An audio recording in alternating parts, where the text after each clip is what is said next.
So hello guys, welcome to exotic brace. आज हम कर रहे हैं बिल्कुल न्यू चैप्टर क्लास 7 का सिमेट्री चैप्टर नंबर 14।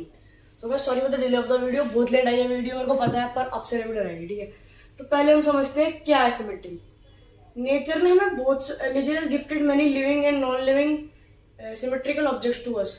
नेचर ने बहुत सारी ऐसी चीजें दी हैं हमें, गिफ्ट करी हैं कि जो सिमेट्रिकल होती है। सिमेट्रिकल क्या हुआ? जिनकी दोनों साइड अगर हम उनको बीच में से ऐसे आधा करेंगे, बिल्कुल सेम होती है उनकी दोनों साइड। अगर हम इसको फोल्ड करेंगे तो ये बिल्कुल उसका 1/2 लगेगा। ये बिल्कुल सेम है। जैसे ये एक सिमेट्रिकल ऑब्जेक्ट है जो नेचर ने दी है, ठीक है। एक ये भी हो गया एप्पल, बीच में से इक्वल होगा। कलर नहीं, कलर डिफरेंट भी हो सकता है, बस इनका शेप और इनका दिखना बिल्कुल इक्वल सेम होगा, ठीक है। तो अब इसको यूज कौन करता है और कहाँ यूज करते हैं, ठीक है। अब इनमें आर्किटेक्ट्स यूज करते हैं, ठीक है। जो फैशन डिजाइनर होते हैं वो यूज करते हैं, क्लोथिंग आर्टिस्ट यूज करते हैं और एटसेट्रा, नहीं बहुत सारे और यूज करते हैं, ठीक है। ज्वेलरी जो डिजाइनर होते हैं वो भी यूज करते हैं। उसके बाद ये कहाँ यूज करते हैं? अपने प्रोफेशन में। जैसे कि अब क्लोथिंग आर्टिस्ट है, वो एक बंदे का हाफ का वो लेंगे मेजर, बाकी हाफ का उनके पास ऑलरेडी आया है, क्योंकि एक बंदा एक सिमेट्रिकल होता है। ये नहीं होता कि एक बंदे का हाथ इतना लंबा दूसरा हाथ इतना जाए। एक्सेप्शनल केस होते हैं, कई बंदों को अगर थोड़ी सी डिजीज वगैरह है तो हो सकता है, बाकी ये कॉमन होता है। तो ये आ गया हमारे पास प्रोफेशन। अब हम आते हैं आगे इंट्रो पे। तो पहले हम आते हैं इंट्रोडक्शन पे। तो यहाँ पे हमें लिखा हुआ था following dotted lines are lines of symmetry. ये देखो यहाँ पे अब एक फिगर है, इसमें 4 कॉर्नर्स हैं, तो इसको हमने बीच से कट कर दिया तो ये आइडेंटिकल हो गए हाफ दोनों। तो ये हो गया लाइन ऑफ सिमेट्री। ये बीच में जो है डॉटेड, ठीक है। ये टी के बीच में से काटा तो टी भी आइडेंटिकल हो गए, क्योंकि टी एक सिमेट्रिकल फिगर है। बीच में से काटा, ये लाइन ऑफ सिमेट्री आ गई। ये एक फिगर बनाया, इसके बीच में से हमने लाइन निकाली, ये भी लाइन ऑफ सिमेट्री हो गई। दोनों सिमेट्रिकल हो गए, या फिर दोनों हम कह सकते हैं आइडेंटिकल है। अब all the above figures are divided into 2 identical parts. मैंने कहा आइडेंटिकल होते दोनों। बाय द डॉटेड लाइंस, ठीक है। आइडेंटिकल क्या होता है? जो सेम सेम दिखने वाले हो, कहते हैं ना आइडेंटिकल ट्विंस, तो सेम सेम दिखते हैं इसलिए कहते हैं, ठीक है। तो अब यहाँ when we fold these figures along the dotted line, 1/2 of the figure would fit exactly cover the half। मतलब कह रहे हैं अगर हम इसको ऐसे फोल्ड करेंगे विद द डॉटेड लाइंस, तो अदर हाफ जो मतलब दूसरा आधा हिस्सा है वो दूसरे में पूरा ऐसे आ जाएगा कि ऐसे लगेगा कि एक ही पार्ट है, ऐसे बाहर निकला हुआ नहीं आएगा, बिल्कुल सेम आ जाएंगे वो, ठीक है। अब हम आते हैं अगले पॉइंट पे। The line of symmetry are also called as axis of symmetry. ये एक जरूरी पॉइंट है, इसको नोट करना है कि लाइन ऑफ सिमेट्री जो एक वो है लाइन ऑफ सिमेट्री, उसको हम एक्सिस ऑफ सिमेट्री भी कह सकते हैं।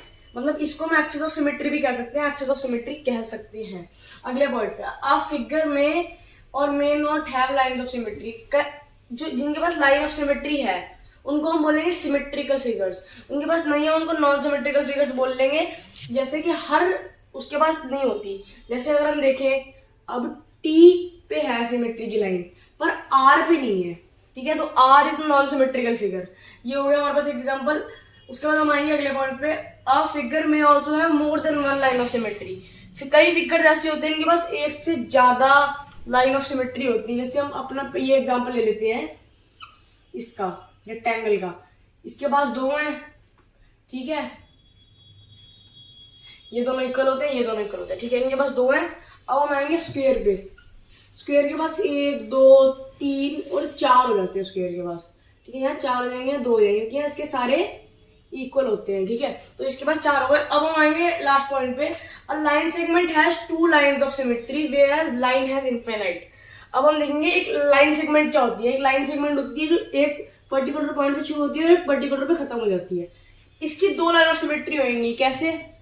इसकी 2 लाइन ऑफ सिमेट्री कैसे होंगी? एक तो ऐसे आ जाएगी, ठीक है, उसकी पैरेलल में एक बिल्कुल इसके ऐसे, इसको हाफ कट कर दिया इन्हें स्लैंटिंग में, ठीक है। तो यहाँ पे होगी इसकी 2 लाइन ऑफ सिमेट्री। उसके बाद आएगा लाइन। लाइन कभी फिनिश नहीं होती है, इनफाइनाइट होती है लाइन, या इनफाइनाइट से शुरू हो रही है, इनफाइनाइट पे जा रही है। तो इसके बीच में हम इसको, ये हमें पता नहीं है कितनी है, तो हम इसको काट सकते हैं जितनी मर्जी बार। इसको बीच में से हमने इसको सिमेट्री की लाइंस डालनी है, एक्सिस ऑफ सिमेट्री डालना है। तो यहाँ पे हमारा खत्म हो चुका है। अब हम आगे आते हैं एनसीईआरटी की एक्सरसाइजेस पे 14.1 पे, और हम आगे बढ़ते हैं। So guys thanks for watching. अब एक्सरसाइज हमारी एनसीईआरटी का अगला पार्ट आएगा, बस आ जाएगा 1-2 दिन में आ जाएगा हमारा अगला part. Thanks for watching guys. Channel को सब्सक्राइब कर दो, लाइक कर दो, वीडियो अच्छी लगी तो लाइक करना। और आपको कोई डाउट है तो कमेंट कर देना, आपका डाउट मैं क्लियर कर दूंगा, या फिर मेरे को आप कमेंट कर देना, या फिर मेरा आपको इंस्टाग्राम चैनल है उस पर भी डीएम कर सकते हो। तो थैंक्स फॉर वॉचिंग गाइज। एक है हमारा सिमेट्री का, हमारा चैप्टर इंट्रोडक्शन खत्म हो चुका है। अभी हम आगे आएंगे एनसीईआरटी करेंगे, उसके बाद हम आगे भी आएंगे एग्जाम्पलर वगैरह पे हम करेंगे। तो ठीक है guys, thanks for watching. Like share subscribe the video, अच्छी लगी तो लाइक जरूर करना। बाय।